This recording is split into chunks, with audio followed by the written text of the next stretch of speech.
Right. Welcome back. Super excited to have all you guys here. We having fun yet? Yeah. Yay! All right. Cool.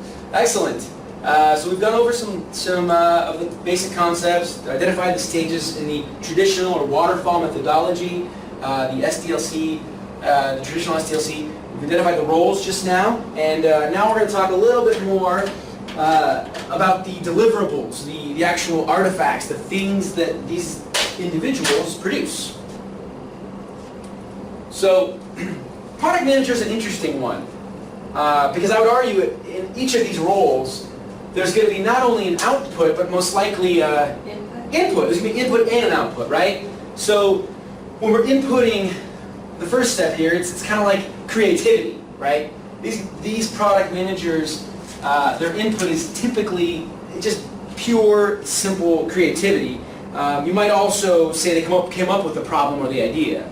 A real-world example of these, and it's important to kind of stress this because they generate the work for the rest of the people. So I'll talk a little bit more about these folks than maybe going into the deliverables here.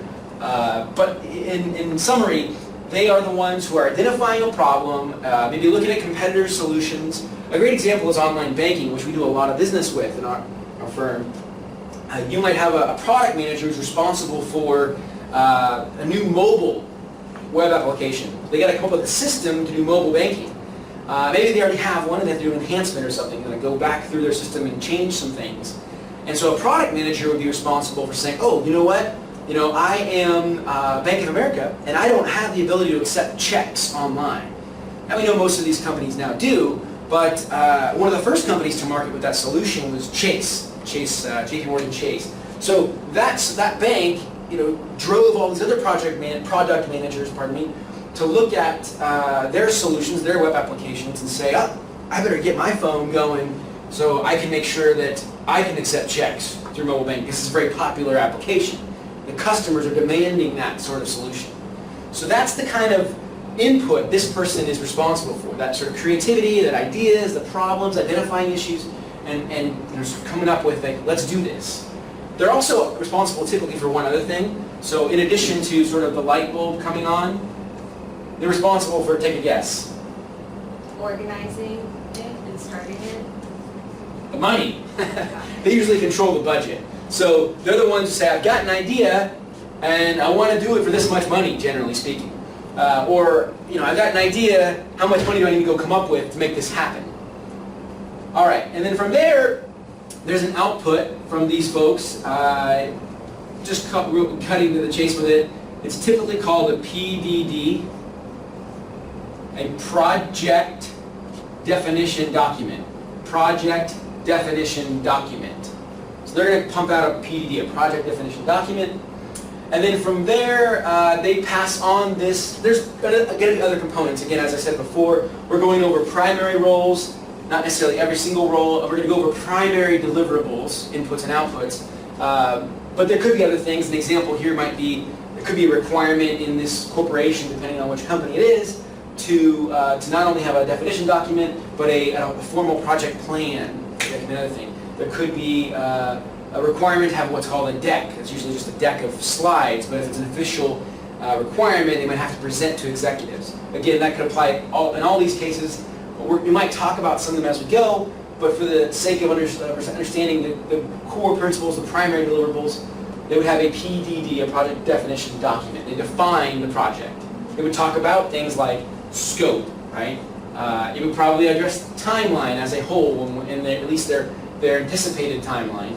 And it would definitely address budget, right? How much money we have to spend to do all this.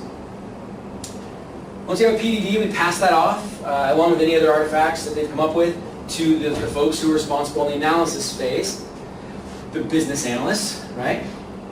So essentially anything I put here as an output is going to be the next level of input, right?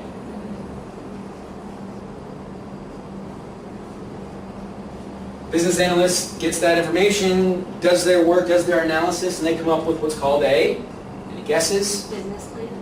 No, good guess. It is a business doc. It's or a set of BRDs. Business requirement documents. Business requirement documents. The business analyst goes through their efforts of analysis, at the end of the day, again, there may be a variety of deliverables. There could be mock-ups, there could be wireframes. If they get really advanced, they could even start building prototypes at this level with the help of other teams, depending upon how they're structured.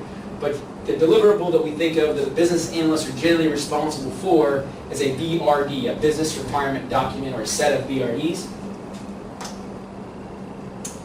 They pass that BRD set off to the architects and systems analysts, who then do some thinking, some crunching, come up with what we call, I've said this one a couple of times in going through this today in our different sessions, they come up with a design, and it's often referred to as a set of, with the car example. They do the analysis, have the details, and then they come up with the design, which identifies all the different measurements and specifications.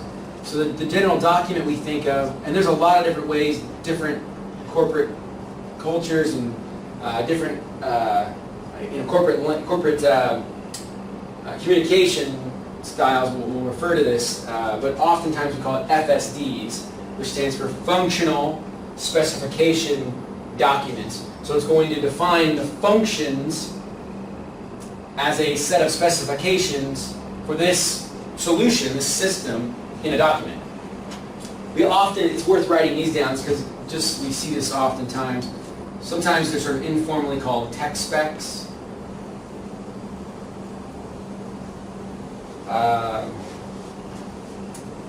Or system specs.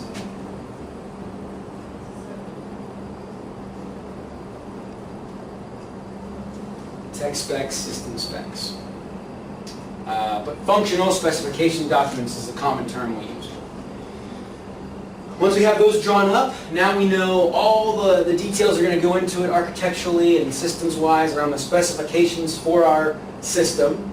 Pass that off to our coders, our developers, our engineers, our programmers.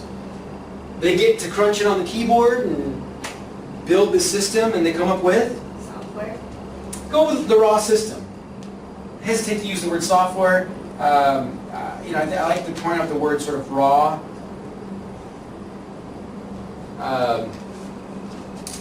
Sometimes they'll call it the development system because it sits on a development server as opposed to a production server, right? A live server, production server. But it's a raw system, and raw is meaning it's not ready to go, right? It's not ready to.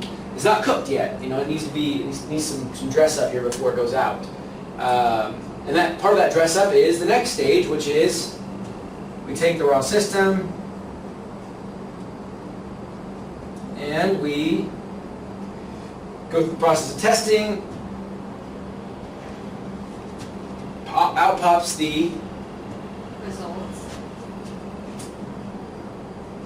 tested system or the system itself. It's fair to say at this time it's a system. Again, when we think about it from the technical perspective, which we'll cover in other sessions, but we think about this, it's going to be in like a different server. Usually it'll be like in the testing environment. So it'll be on testing servers as opposed to stuff that's on the development server. But it's a system. At that point, when it's got this final sign-off from all testers, usually there's their own testing tools they use to track their testing and sign everything off. And when they feel like they've found an adequate number of bugs and that the users will not going to run into regular problems using the system, they'll pass off their the tested system onto the next set of folks who put it into the real world, they implement it. And that's when it goes into production. It goes live. Some of these deliverables being written a little bit small as we go through the board, but hopefully you guys can read all that. It's into production. It's a production system. It's gone live. So we're now live. It's out there. Customers are driving the car, or our clients who are using our software are logged in and making transactions from a bank, or they're buying stuff from an e-commerce website. They're out there doing stuff with our system. once we go live, it may come up with occasional bugs, right? So the live system then has to be maintained. Again, there's also planned maintenance even in the software world, where let's say we said release earlier. Release means a version went out. In my first version, maybe I didn't intend for my banking application to be able to accept checks through a mobile picture. But maybe in version 2 I did. So at some point my support team is going to have to roll out release 2, where in that version it does accept checks. Right? So that might have been planned from the very beginning. Might have been something we anticipated and we released that change. So these are going to be delivered in the form of updates, or oftentimes we'll call them bug or defect fixes, bug fixes, bug or defect fixes. For the purpose of clarity, again, this is the production system that they're supporting. Any questions? So far so good? Yes, of course. Yeah? All right, good. So that kind of gives us a pretty good concept now. Reviewing all of the little roles, we've got the product manager responsible for the idea, coming up with their deliverables, and so on and so forth, all the way down to support and maintenance, who's handling either planned maintenance or troubleshooting defects. Anybody that you've touched on in your short time with Vircon who you don't see on the board, but it's a regular requirement that we're hearing about?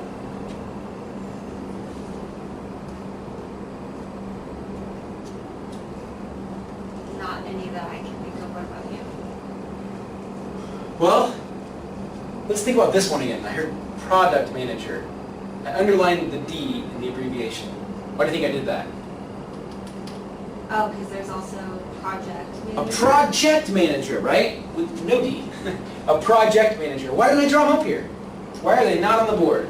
Would they oversee kind of the whole thing as it's going on? Absolutely. Christy, you are really excelling here. So, project manager is responsible, really, for encompassing consistency here with the roles.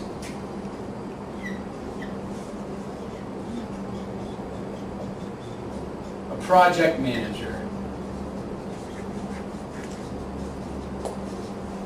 He's there to manage the whole project. I said before, typically when we define a system or a solution that we want to come up with, it'll be broken into a project. We're gonna say, okay, we want to do this. We're going to execute this project, and that's going to create our system. And this project manager is responsible for collaborating, communicating amongst all parties involved to help make sure it happens, to deliver, right? Interestingly, they're not really responsible for many, if any, deliverables. You might say, I mentioned the term project plan before. If any deliverables, that would probably be the one thing that a product manager would pass off to the project manager and ask them to come up with a project plan. It's a simple concept, but it would review sort of the core concepts in these pieces here: time, scope, or time, budget, scope, and make sure that they're going to be able to execute these things within these three parameters. That brings up actually an age-old adage in project management. There's three pillars. You've already identified them, and they say, you give me two, and I'll tell you the other one. Meaning, you tell me that that you want to execute this project in so much time, and you have a certain scope in mind, right? You're watching. I guess you drop more like symbols here. You're watching the clock, and you want to execute some idea. You can't also tell them how much you want to spend. They get to choose the budget in that case, right? And if, for that matter, you have a limited budget and you know what you want to do, well, guess what? You don't get to tell them how long it takes. You got to be able to give them that flexibility to choose the schedule by which it will be executed. I like to think of it as like building a building, erecting a building, right? If you go about that effort, if you think about it, you could probably build any building for any budget. That sounds weird, right? Well, first let's think about building any building in any building in any amount of time. If I had enough people and enough money, right? I could take any building if I had an unlimited budget, right? And I could condense it potentially to as short as one day. Enough people I could get together to erect a skyscraper. But it might cost me a lot of money. It may not even be enough money in the world. That could be a limiting factor. Go the other stretch. Look at the pyramids, right? You have enough volunteer labor, it might not cost you anything. You find the rocks for free, make these laborers chip them away. It might take forever, which apparently it did, but ultimately they came up and built these pyramids, and I don't think it cost them much money at all. It just took a long time with the free labor and limited resources, but they were able to execute their exact vision of what we know today as pyramids. And again, this is more specific to software systems. You got to be able to identify a reasonable timeline and budget to execute what your goals are. And that's the project manager's job, is to work initially with the product manager to define that, and then execute on it, to live by it, to not vary, right? You want a minimal variances on your timeline, on your budget, and on your scope. They don't want to cut out functionality. They want it to work as they anticipated. Oftentimes they want to add more functionality than they first thought about. And they want to try to keep it within the same budget they thought about. And they want to have it done out to market when they had planned on it. Make sense? Mm-hmm. All right. Let's take a little quick break. And then we'll kind of run through one more session where we talk about sort of the other methodologies. I mentioned initially that the SDLC we know of as traditional methodology, but there are others, and we'll talk about those momentarily.